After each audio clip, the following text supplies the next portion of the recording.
24 घंटे से भी कम का वक्त बचा हुआ है। सुप्रीम कोर्ट में अदालत सजेगी और अदालत के सामने एफिडेविट होगा चुनाव आयोग का, लेकिन साथ ही साथ जवाब होंगे।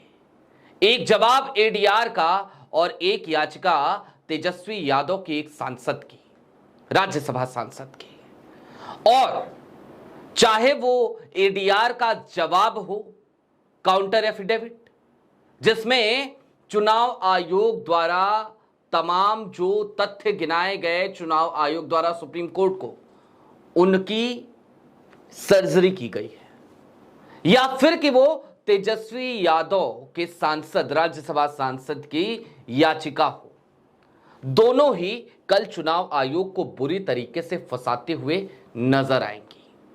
नमस्कार, मैं स्वप्निल और आप न्यूज स्ट्रीट देख रहे हैं।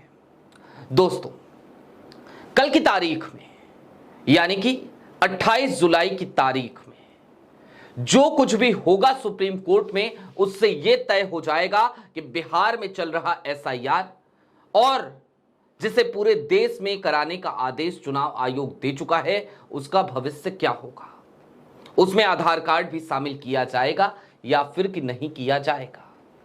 और ऐसा इसलिए भी क्योंकि कल की तारीख में जो सुनवाई होगी, उस सुनवाई के दौरान ध्यान सिर्फ और सिर्फ चुनाव आयोग के एफिडेविट पर नहीं देगी सुप्रीम कोर्ट, बल्कि एडीआर के काउंटर एफिडेविट पे यानी कि एडीआर के जवाब पे भी देगी। और अब जरा सा समझने की कोशिश कीजिए कि कैसे एडीआर ने और तेजस्वी यादव के सांसद मनोज झा ने, राज्यसभा सांसद है, आप जानते होंगे, बड़े अच्छे वक्ता हैं, लगातार बोलते हुए आप सुनते हैं, हर मुद्दे पर बेबाकी से अपनी राय रखते हैं।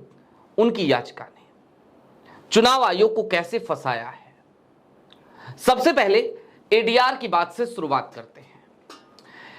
चुनाव आयोग ने अपने एफिडेविट में कहा था कि हम आधार कार्ड को या राशन कार्ड को या फिर कि वोटर आईडी को एसआईआर के लिए जरूरी दस्तावेज नहीं मान रहे हैं। और इसके पीछे तर्क देते हुए यह कहा गया था कि ऐसा हम इसलिए कर रहे हैं क्योंकि ये फर्जी तरीके से बनाए जा सकते हैं। लेकिन इसके साथ ही साथ चुनाव आयोग ने जो जरूरी दस्तावेजों की सूची दी, उन जरूरी दस्तावेजों की सूची में जाति प्रमाण पत्र है, निवास प्रमाण पत्र है, उन जरूरी दस्तावेजों की सूची में पासपोर्ट है। तो एडीआर ने कहा कि चाहे वो पासपोर्ट हो, चाहे वो जाति प्रमाण पत्र हो, चाहे वो स्थायी निवास प्रमाण पत्र हो, इन सब चीजों के लिए आधार कार्ड मांगा जाता है और आधार कार्ड इन सभी के लिए एक प्राइमरी दस्तावेज है। तो आधार कार्ड यदि फर्जी बनाया जा सकता है, तो उस फर्जी आधार कार्ड की बदौलत फर्जी पासपोर्ट भी बन सकता है, फर्जी जाति प्रमाण पत्र और फर्जी स्थायी निवास प्रमाण पत्र तो बन ही सकता है।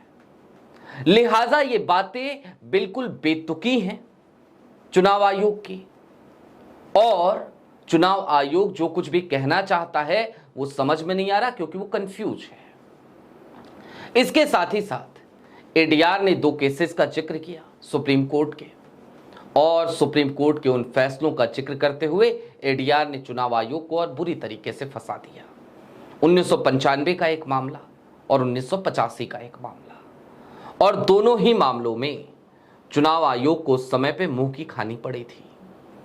1985 के मामले में सुप्रीम कोर्ट ने सीधे तौर पर बरुआ बनाम चुनाव आयोग के नाम से उस मामले को जाना जाता है, सीधे तौर पे ये कह दिया था कि यदि चुनाव आयोग को शक है किसी की नागरिकता पर, तो ऐसे में चुनाव आयोग की जिम्मेदारी है कि वो अपने शक को प्रमाणित करे, ना कि वो उस व्यक्ति की, उस मतदाता की।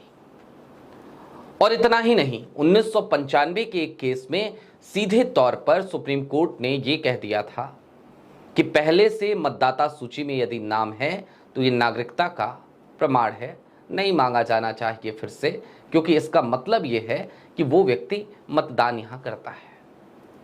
और नागरिकता वो चुनाव आयोग का मैटर भी नहीं है।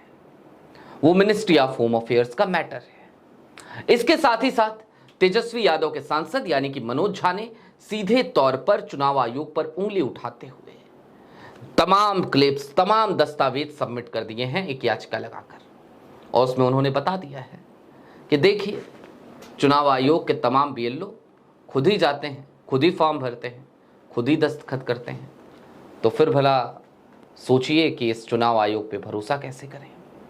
कुल मिलाकर कल की तारीख में सुप्रीम कोर्ट पे चुनाव आयोग की ज्ञानेश कुमार की फजीहत तय हो चली है।